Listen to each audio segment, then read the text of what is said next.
నాగార్జున యూనివర్సిటీలో ఆర్కిటెక్చర్ విద్యార్థిని రిషితేశ్వరి ఆత్మహత్య కేసులో గుంటూరు జిల్లా కోర్టు తీర్పు వెలువరించింది. ప్రాసిక్యూషన్ నేరం నిరూపించలేకపోయిందన్న న్యాయస్థానం కేసును కొట్టివేసింది. ర్యాగింగ్ వేధింపుల వల్ల 2015 జూలై 14న రిషితేశ్వరి ఆత్మహత్య చేసుకుంది. ర్యాగింగ్ కారణంగా ఆత్మహత్య చేసుకుంటున్నట్టు సూసైడ్ నోటు రాసింది. అప్పట్లో ఈ ఉదంతం సంచలనం సృష్టించింది. పెదకాకాని పోలీసులు కేసు నమోదు చేసి దర్యాప్తు చేశారు. ఆమె స్వస్థలం తెలంగాణలోని వరంగల్. గుంటూరు కోర్టులో 9 ఏళ్ల పాటు విచారణ కొనసాగింది. విచారణ అనంతరం న్యాయస్థానం తుది తీర్పు వెలువరించింది.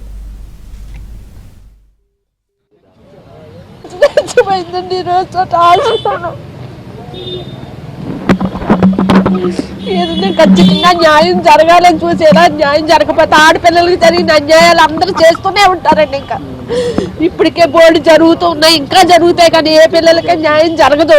రిషితేశ్వరి కేసులోని ఇన్ని సాక్ష్యాలను ప్రొసీడ్ చేసినా సరే న్యాయం జరగలేదంటే న్యాయం జరుగుద్దని ఆశ అస్సలు నాకు ఇంకా లేదు.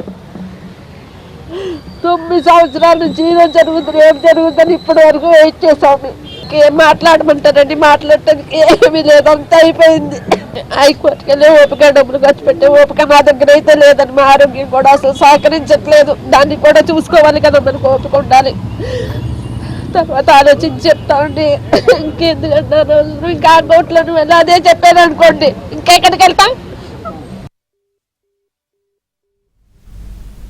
9 ఏళ్లుగా పోరాడుతున్నాం, న్యాయం జరుగుతుందని భావించామన్నారు రిషితేశ్వరి తల్లి దుర్గాబాయి. అప్పీల్కు వెళ్లాలా లేదా అన్నది ఆలోచిస్తామన్నారు. రిషితేశ్వరి డైరీలను ఎందుకు పరిగణలోకి తీసుకోలేదో అర్థం కావడం లేదన్నారు తండ్రి మురళీకృష్ణ.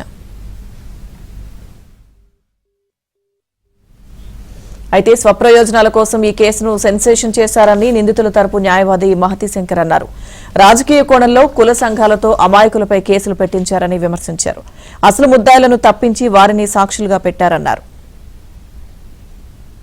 రకాలుగా వేధించి తిని 9 సంవత్సరాల నుంచి ఏ నేరం చేయని వీళ్ళు ఎంత మనోవేదన అనుభవించారో అందరికీ తెలియాలి.